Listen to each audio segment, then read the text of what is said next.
Pelayanan publik adalah segala bentuk jasa pelayanan, baik dalam bentuk barang publik maupun jasa publik yang pada prinsipnya menjadi tanggung jawab dan dilaksanakan oleh instansi pemerintah di pusat, di daerah, dan di lingkungan badan usaha milik negara atau badan usaha milik daerah, dalam rangka upaya pemenuhan kebutuhan masyarakat maupun dalam rangka pelaksanaan ketentuan peraturan perundang-undangan. Berdasarkan organisasi yang menyelenggarakannya, pelayanan publik atau pelayanan umum dapat dibedakan menjadi dua. Yang pertama, pelayanan publik atau pelayanan umum yang diselenggarakan oleh organisasi privat adalah semua penyediaan barang atau jasa publik yang diselenggarakan oleh swasta, seperti misalnya rumah sakit swasta, perguruan tinggi swasta, dan perusahaan pengangkutan milik swasta. Yang kedua, pelayanan publik atau pelayanan umum yang diselenggarakan oleh organisasi publik yang dapat dibedakan lagi menjadi dua. Yang pertama, primer adalah semua penyediaan barang atau jasa publik yang diselenggarakan oleh pemerintah, yang di dalamnya pemerintah merupakan satu-satunya penyelenggara, dan pengguna atau klien mau tidak mau harus memanfaatkannya. Misalnya, pelayanan di kantor imigrasi, pelayanan penjara, dan pelayanan perizinan. Yang kedua, sekunder adalah segala bentuk penyediaan barang atau jasa publik yang diselenggarakan oleh pemerintah, tetapi yang di dalamnya pengguna atau klien tidak harus mempergunakannya, karena adanya beberapa penyelenggara pelayanan. Ada 5 karakteristik yang dapat dipakai untuk membedakan ketiga jenis penyelenggara pelayanan publik tersebut. Yang pertama, adaptabilitas layanan. Ini berarti derajat perubahan layanan sesuai dengan tuntutan perubahan yang diminta oleh pengguna. Yang kedua, posisi tawar pengguna atau klien. Semakin tinggi posisi tawar pengguna atau klien, maka akan semakin tinggi pula peluang pengguna untuk meminta pelayanan yang lebih baik. Ketiga, tipe pasar. Karakteristik ini menggambarkan jumlah penyelenggara pelayanan yang ada dan hubungannya dengan pengguna atau klien. 4. Locus control. Karakteristik ini menjelaskan siapa yang memegang kontrol atas transaksi, apakah pengguna atau penyelenggara pelayanan. 5. Sifat pelayanan. Hal ini menunjukkan kepentingan pengguna atau penyelenggara pelayanan yang lebih dominan. Berdasarkan pasal 21 Undang-Undang Tahun 2009, penyelenggara pelayanan berkewajiban memenuhi 14 komponen standar pelayanan yang meliputi 1. Dasar hukum, 2. Persyaratan, 3. Sistem, mekanisme, dan prosedur, 4. Jangka waktu penyelesaian, 5. Biaya atau tarif, 6. Produk pelayanan, 7. Sarana, prasarana, dan fasilitas, 8. Kompetensi pelaksana, 9. Pengawasan internal, 10. Penanganan pengaduan, saran, dan masukan, 11. Jumlah pelaksana, 12. Jaminan pelayanan yang memberikan kapasitas pelayanan dilaksanakan sesuai dengan standar pelayanan, 13. Jaminan keamanan dan keselamatan pelayanan dalam bentuk komitmen untuk memberikan rasa aman, bebas dari bahaya dan risiko keraguan-keraguan. 14. Evaluasi kinerja pelaksanaan. Dalam Undang-Undang Pelayanan Publik terdapat pengertian. Pelayanan publik merupakan kegiatan atau rangkaian kegiatan dalam rangka pemenuhan kebutuhan pelayanan sesuai dengan peraturan perundang-undangan bagi setiap warga negara dan penduduk atas barang, jasa, dan atau pelayanan administratif yang disediakan oleh penyelenggaraan pelayanan publik. Penyelenggaraan pelayanan publik atau penyelenggaraan merupakan setiap institusi penyelenggaraan negara, korporasi, lembaga independen yang dibentuk berdasarkan undang-undang untuk kegiatan pelayanan publik dan badan hukum lain yang dibentuk semata-mata untuk kegiatan pelayanan publik. Atasan satuan kerja penyelenggara merupakan pimpinan satuan kerja yang membawahi secara langsung satu atau lebih satuan kerja yang melaksanakan pelayanan publik. Organisasi penyelenggaraan pelayanan publik atau organisasi penyelenggaraan merupakan satuan kerja penyelenggaraan pelayanan publik yang berada di lingkungan institusi penyelenggaraan negara, korporasi, lembaga independen yang dibentuk berdasarkan undang-undang untuk kegiatan pelayanan publik, dan badan hukum lain yang dibentuk semata-mata untuk kegiatan pelayanan publik. Undang-undang ini berasaskan pada kepentingan umum, adanya kepastian hukum, adanya kesamaan hak, adanya keseimbangan hak, dan kewajiban keprofesionalan, partisipatif, persamaan dalam perlakuan atau tidak diskriminatif, keterbukaan, akuntabilitas, fasilitas, dan perlakuan khusus bagi kelompok rentan, ketepatan waktu, dan kecepatan, kemudahan, dan keterjangkauan, dan bertujuan agar batasan dan hubungan yang jelas tentang hak tanggung jawab, kewajiban, dan kewenangan seluruh pihak yang terkait dengan penyelenggaraan pelayanan publik. Menjalankan sistem penyelenggaraan pelayanan publik yang layak sesuai dengan asas-asas umum pemerintahan dan korporasi yang baik dalam penyelenggaraan pelayanan publik sesuai dengan peraturan perundang-undangan, dan juga memberikan perlindungan dan kepastian hukum bagi masyarakat dalam mendapatkan penyelenggaraan pelayanan publik. Pembinaan dalam penyelenggaraan pelayanan publik dilakukan oleh pimpinan lembaga negara, pimpinan kementerian, pimpinan lembaga pemerintahan non-kementerian, pimpinan lembaga komisi negara atau yang sejenis, dan pimpinan lembaga lainnya terhadap pimpinan lembaga negara, dan pimpinan lembaga komisi negara atau yang sejenis yang dibentuk berdasarkan undang-undang. Gubernur pada tingkat provinsi melaporkan hasil perkembangan kinerja pelayanan publik masing-masing kepada Dewan Pelayanan Rakyat daerah provinsi dan menteri dan bupati pada tingkat kabupaten beserta wali kota. Pada tingkat kota, wajib melaporkan hasil perkembangan kinerja pelayanan publik masing-masing kepada Dewan Perwakilan Rakyat daerah, kabupaten atau kota, dan gubernur dan penanggung jawab mempunyai tugas untuk mengkoordinasikan kelancaran penyelenggaraan pelayanan publik sesuai dengan standar pelayanan pada setiap satuan kerja, melakukan evaluasi penyelenggaraan pelayanan publik, dan melaporkan kepada pembinaan pelaksanaan penyelenggaraan pelayanan publik di seluruh satuan kerja unit pelayanan publik. Menteri yang bertanggung jawab di bidang pendayagunaan aparatur negara bertugas merumuskan kebijakan nasional tentang pelayanan publik, yaitu memfasilitasi lembaga terkait untuk menyelesaikan permasalahan yang terjadi antar penyelenggaraan yang tidak dapat diselesaikan dengan mekanisme yang ada, melakukan pemantauan dan evaluasi kinerja penyelenggaraan pelayanan publik dengan mengumumkan kebijakan nasional tentang pelayanan publik atas pemantauan dan evaluasi kinerja, serta hasil koordinasi membuat peringkat kinerja menyelenggarakan secara berkala dan dapat memberikan penghargaan kepada penyelenggara dan seluruh bagian organisasi penyelenggara bertanggung jawab atas ketidakmampuan penyelenggaraan dan kegagalan penyelenggaraan pelayanan.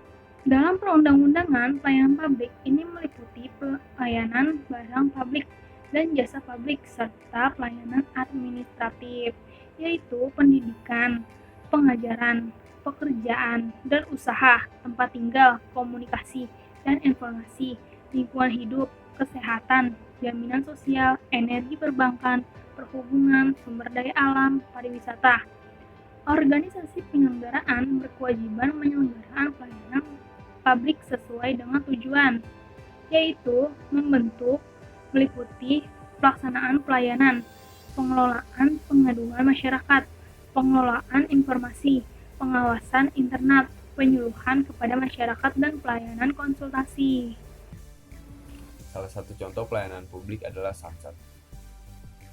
Yang pertama adalah pengertian Samsat. Samsat merupakan suatu sistem kerjasama secara terpadu antara Polri, Dinas Pendapatan Provinsi, dan PT Jasa Raharja Persero dalam pelayanan untuk menerbitkan STNK dan tanda nomor surat kendaraan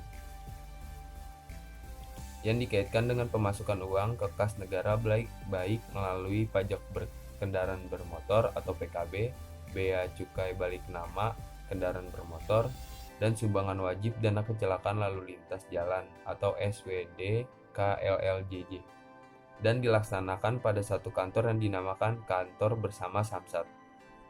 Dalam hal ini, Polri memiliki fungsi menerbitkan STNK, Dinas Pendapatan Provinsi menetapkan besarnya pajak kendaraan bermotor dan bea balik nama kendaraan bermotor, sedangkan PT Jasa Raharja mengelola sumbangan wajib dana kecelakaan lalu lintas jalan.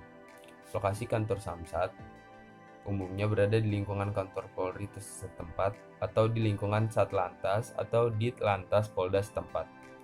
Samsat ada di masing-masing provinsi serta memiliki unit pelayanan di setiap kabupaten atau kota. Yang kedua ada sejarah Samsat. Proses perpanjang STNK harus membuang waktu yang cukup lama karena mesti mendatangi 3 kantor. Membayar pajak harus datang ke kantor pajak. Esoknya, mereka yang hendak membayar sumbangan wajib dana kecelakaan lalu lintas jalan dan harus mendatangi kantor asuransi Jasara Harja. Lalu mereka pun harus mendatangi kantor polisi lalu lintas untuk memperoleh STNK. Masing-masing instansi belum terintegrasi. Yang pertama pada tahun 1974 sampai 1976 dengan tujuan registrasi dan identifikasi forensik Ranmor dan data pengemudi lebih akurat, kecepatan, dan kemudahan pelayanan kepada masyarakat dilakukan uji coba pembentukan Samsat di Polda Metro Jaya. Lalu pada tahun 1976 sampai 1988 berdasarkan Inbers 3 Menteri Menhankam, Menku, dan Mendagri nomor Pol KEP /13/12 tahun 1976 nomor Kep 1693 MK 4/12/1976 311 tahun 1976 bahwa konsep Samsat diberlakukan di seluruh Indonesia Kepolisian RI, PT Jasara Harja, dan Dinas Pendapatan Provinsi bersama-sama. Meski demikian, masing-masing instansi menerbitkan tanda bukti untuk setiap pelunasan kewajiban di Samsat. Forum penataran para pimpinan Dinas Pendapatan Daerah Provinsi Daerah tingkat 1 se-Indonesia diselenggarakan di Jakarta pada tanggal 9 sampai dengan 17 April tahun 1976 oleh Badan Pendidikan dan Latihan Departemen Dalam Negeri berdasarkan Surat Keputusan Menteri Dalam Negeri Nomor 46 tahun 1976 tanggal 24 Maret 1976. Pedoman atau petunjuk pelaksanaan sistem administrasi manunggal di bawah satu atap dalam pengeluaran STNK, pembayaran PKB atau BBNKB, SWDK LLJ yang dituangkan dalam Surat Edaran Menteri Dalam Negeri Nomor 16 Tahun 1977 tanggal 28 Juni 1977. Lalu pada tahun 1988 sampai 1993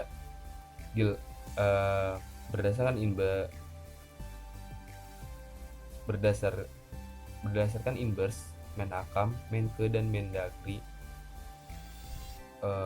nomor 13A tahun 1988 dilakukan penyederhanaan dokumen, yaitu formulir permohonan atau pendaftaran STNK atau pajak atau SWDK LLJ digabung menjadi satu. Tanda pelunasan pembayaran SWDK LLJ PT Jasara Harja Persero yang tercantum dalam STNK atau STCK berlaku sebagai pengganti polis asuransi atau sertifikat. Lalu pada tahun 1993 sampai 1999 diberlakukan revisi masa berlaku STNK dan TNKB dari 1 tahun menjadi 5 tahun. Namun setiap tahunnya melakukan pengesahan STNK berdasarkan Inbers, Panglima Angkatan Bersenjata, Menke, dan Mendagri nomor 2 dan nomor 1 tahun 1993. Mekanisme perpanjangan STNK dibentuk 5 Pokja atau 5 loket untuk pelayanan.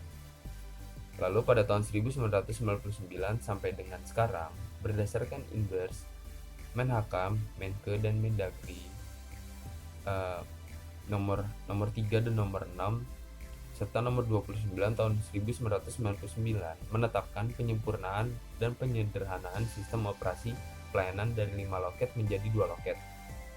Pembayaran SWDK LLJ yang tertera pada SKPD berfungsi sebagai pengganti polis asuransi atau sertifikat. Lalu, tanda pelunasan dan pengesahan digabung dengan surat ketetapan pajak daerah atau SKPD yang telah divalidasi Kas Register sebagai tanda bukti pembayaran. Akses Samsat Online. Layanan Samsat Online pada setiap provinsi tidaklah sama, tergantung program dari masing-masing wilayah kantor Samsat. Ada yang membuka layanan online melalui website resmi khusus Samsat Online. Ada juga yang menggunakan aplikasi berbasis Android.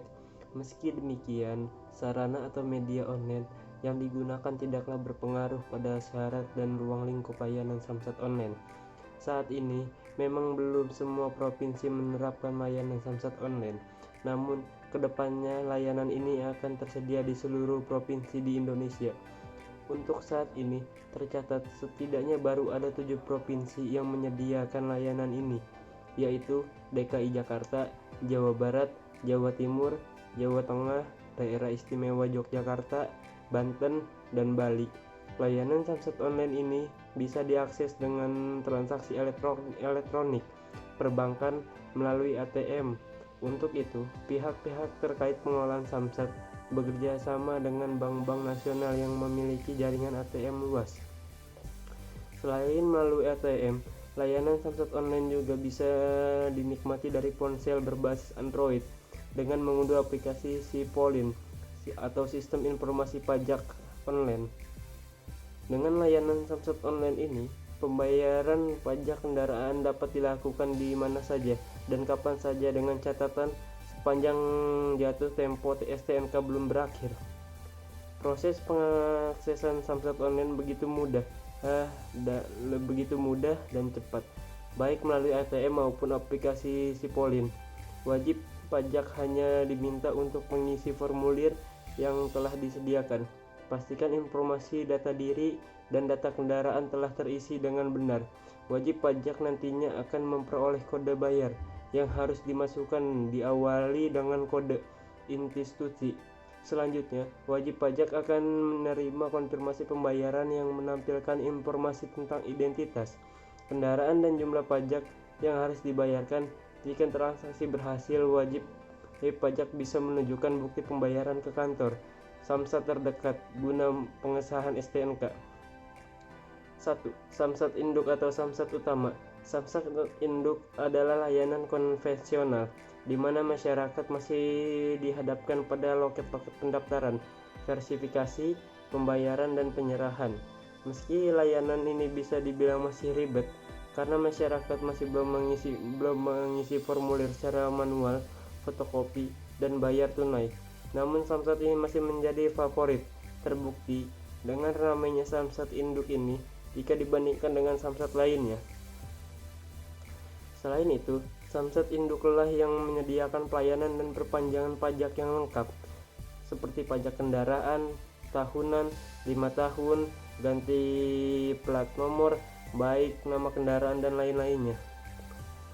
2.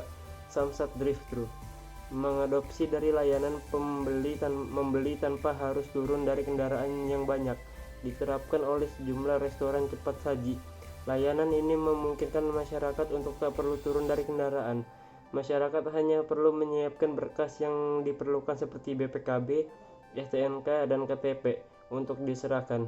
Baru kemudian bergeser untuk pengambilan di loket.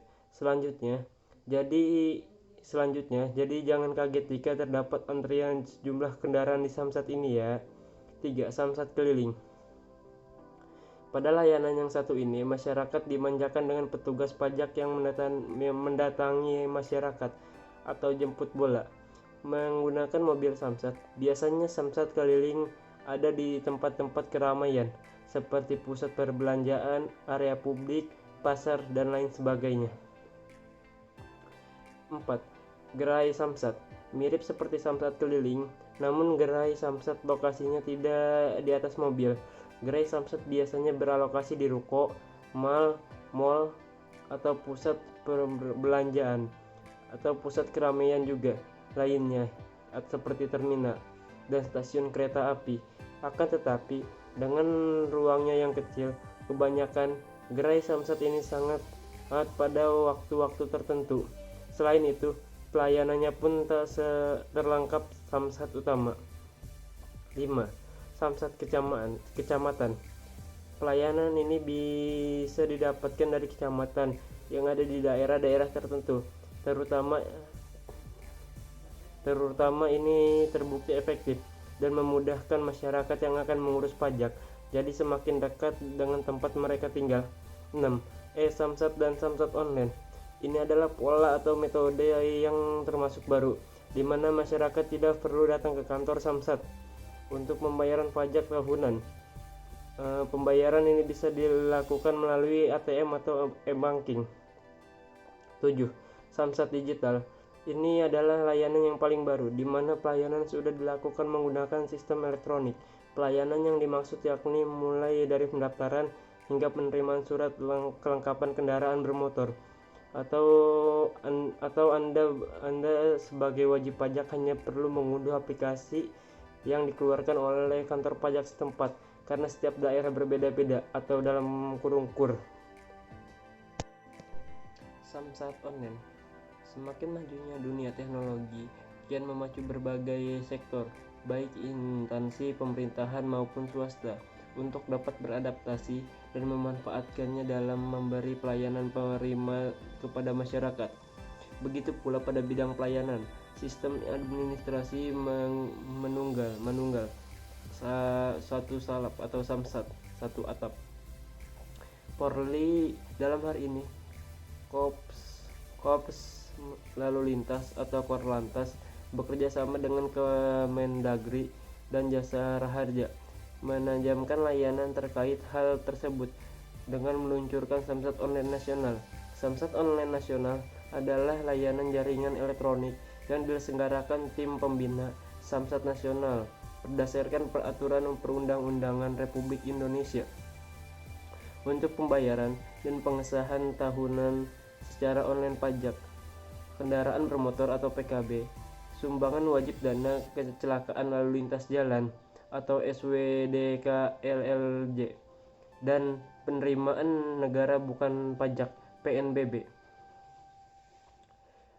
Pengesahan STNK yang dapat dilakukan secara nasional melalui layanan aplikasi layanan mobil. Dengan adanya aplikasi Samsat Online Nasional yang dapat diunduh di Play Store, kini warga tak perlu repot-repot lagi datang ke kantor Samsat saat ini mengurus terkait dokumen kendaraan bermotor. Daerah administrasi atau hukum. Pemberlakuan lingkup pelayanan Samsat Online Nasional yang dapat diakses adalah seluruh Samsat di wilayah provinsi yang ada di Indonesia. Sistem pelayanan Samsat Online Nasional ini hanya melayani pembayaran pajak kendaraan bermotor tahunan atau SWDK-LLJ dan PNBP, pengesahan STNK. Mengenai menu-menu yang terdapat pada aplikasi Samsat Online Nasional. Setelah mengunduh aplikasi Samsat Online Nasional di Play Store, Anda akan mendapatkan berbagai menu sebagai berikut. 1. Pendaftaran. Menu ini merupakan layanan untuk melakukan pendaftaran, menetapkan pajak PKB, SWDK, LJJ, dan untuk mendapatkan kode bayar. 2. Info proses. Pada bagian ini, Anda mendapatkan informasi terkait tindak lanjut dari tahapan-tahapan atau proses yang sudah Anda lakukan. 3. Info pajak. Pada bagian info pajak, Anda akan mendapat informasi seputar besaran PKB dan SWDK LLJ kendaraan. 4. ETBPKB. ETBPKB merupakan menu yang akan menampilkan tanda bukti pelunasan pembayaran secara elektronik. 5. Pengesahan STNK. Pada menu ini, Anda akan mendapat tampilan pengesahan STNK secara elektronik atau virtual. 6. Pindah bukti. Menu ini berguna saat Anda ingin memindahkan pengesahan STNK dan ETBPKB dari satu handphone ke handphone yang lain. 7. Pengaduan.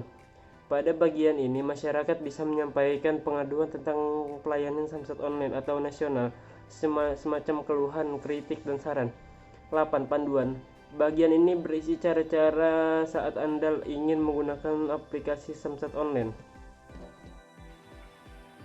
Proses perpanjangan STNK berhubungan dengan birokrasi. Tentu ada beberapa syarat perpanjangan STNK yang harus dipenuhi.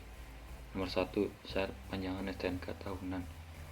Perpanjangan STNK tahunan bisa dilakukan secara langsung di kantor Samsat ataupun menggunakan layanan Samsat Keliling dan Samsat Online. Selain itu, tersedia pula layanan Samsat Drive-Thru. Kami sendiri lebih memilih menggunakan Samsat Drive-Thru karena proses pelayanan sangat cepat. Untuk syarat perpanjangan STNK tersebut yaitu nomor 1, membawa KTP asli sesuai nama yang tertera pada STNK ataupun BPKB, membawa STNK asli sebagai bukti kepemilikan sepeda motor. Nomor 3, menyiapkan uang sesuai besaran pajak kendaraan bermotor yang harus dibayar. Syarat perpanjangan STNK akan berbeda di setiap daerah. Nomor 2, syarat perpanjangan STNK 5 tahun. Setiap 5 tahun sekali, semua kendaraan bermotor wajib mengganti plat nomor. Penggantian plat nomor hanya bisa dilakukan apabila memperpanjang STNK 5 tahunan, serta membayar pajak kendaraan yang ditentukan. Syarat perpanjangan STNK 5 tahun sedikit berbeda, dan menurut kami prosesnya lebih susah. Pasalnya kita harus datang ke kantor Samsat agar bisa dilakukan pengecekan fisik kendaraan dengan syarat-syarat, yaitu 1, membawa STNK atau surat tanda nomor kendaraan yang asli. 2, membawa KTP, kartu tanda penduduk asli sesuai yang tertera pada BPKB dan STNK.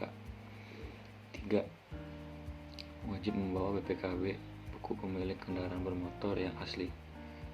4, kendaraan yang akan diperpanjang STNK wajib dibawa, karena nantinya akan harus dilakukan pengecekan pada nomor rangka dan nomor mesin. Nomor 5, siapkan uang untuk membayar pajak kendaraan bermotor. Pengecekan nomor rangka dan nomor mesin menjadi satu kewajiban saat perpanjangan STNK 5 tahun. Inilah salah satu faktor yang membedakan antara pajak 5 tahun dan pajak 5 tahunan. Selain itu, kita wajib membawa BPKB sebagai bukti kepemilikan kendaraan bermotor. Jadi, apabila motor atau mobilnya masih kredit, maka wajib meminta surat keterangan dari leasing. Nah, bagi yang masih bingung mengenai proses perpanjangan STNK 5 tahun, silakan simak informasi berikut ini. Nomor 3 yaitu proses perpanjangan STNK 5 tahun. Membayar pajak 5 tahunan juga bisa dilakukan secara online. Meski sudah menggunakan sistem online, namun kita tetap perlu datang ke kantor Samsat terdekat untuk melanjutkan proses pengecekan fisik dan penggantian plat nomor. Beberapa daerah perpanjangan pajak 5 tahun juga bisa dilakukan di Samsat drive-thru. Namun bagi yang lebih memilih datang ke kantor Samsat, silakan simak dulu prosesnya berikut ini. Nomor 1, sebelum datang ke kantor Samsat, silakan terlebih dahulu menyiapkan syarat perpanjangan STNK 5 tahun yang kami sampaikan di atas. Setelah semuanya siap, tinggal datang ke kantor Samsat. Nomor 2, setelah tiba di kantor Samsat, langsung menuju ke tempat cek fisik untuk menerima nomor rangka dan nomor mesin. Proses ini membutuhkan waktu sekitar 5 menit. Apabila kondisi Samsat ini sedang sepi. Nomor 3, proses cek fisik hanya sebatas pada pemeriksaan nomor rangka dan nomor mesin yang kemudian digesek oleh petugas cek fisik. Setelah itu kita akan mendapatkan belangko cek fisik yang kemudian diserahkan ke loket cek fisik beserta syarat perpanjang STNK 5 tahunan, yakni KTP asli dan STNK. Setelah menyerahkan syarat perpanjangan STNK, lalu kita tinggal menunggu nama yang dipanggil untuk mendapatkan berkas cek fisik yang sudah disahkan. Proses ini tidak dipungut biaya. Nomor 5, pergi ke tempat fotokopi berada di gedung Samsat untuk memfotokopi semua syarat perpanjangan STNK yang dibawa. Ada baiknya bertanya ke petugas fotokopi untuk menanyakan berkas apa saja yang harus dibutuhkan. 6. Kemudian kita disuruh mengisi formulir yang nantinya dibawa ke loket pendaftaran khusus perpanjangan STNK 5 tahun. 7. Lalu kita serahkan semua berkas syarat perpanjangan STNK ke loket pendaftaran kecuali BPKB. 8. Proses selanjutnya tinggal menunggu nama dipanggil yang tertera pada STNK. Nomor 9. Apabila data sudah sesuai, maka selanjutnya tinggal melakukan pembayaran. 10. Setelah membayar, kita akan mendapatkan struk pembayaran yang nantinya digunakan untuk mengambil STNK baru serta plat nomor baru. Untuk mengambil plat nomor baru, bisa mendatangi loket penyerahan TNKB atau tanda nomor berkendaraan bermotor. Proses perpanjangan STNK di atas hanya membutuhkan waktu kurang dari 1 jam. Namun seringkali kita harus mengantri dalam waktu lama jika kondisi Samsat sedang ramai, sehingga tak jarang membutuhkan waktu hingga 2 jam atau bahkan lebih. Untuk menghemat waktu, lebih baik melakukan pembayaran pajak kendaraan secara online. Kemudian tinggal datang ke kantor Samsat dengan membawa bukti pembayaran. Nomor 4, Samsat perpanjangan di STNK di Samsat keliling. Banyak orang yang belum tahu kalau sekarang sudah ada layanan Samsat keliling. Layanan tersebut memungkinkan kita untuk melakukan perpanjangan pajak kendaraan secara cepat. Untuk syarat perpanjangan STNK 5 tahunan melalui Samsat keliling hanya perlu membawa KTP STNK tanpa perlu difotokopi. Prosesnya sangat cepat sehingga bisa menghemat waktu. Selain itu, Samsat keliling juga melayani SWDKLLJ atau sumbangan wajib dana kecelakaan lalu lintas jalan dan pengesahan STNK tahunan. Jadi tidak perlu datang lagi ke kantor Samsat.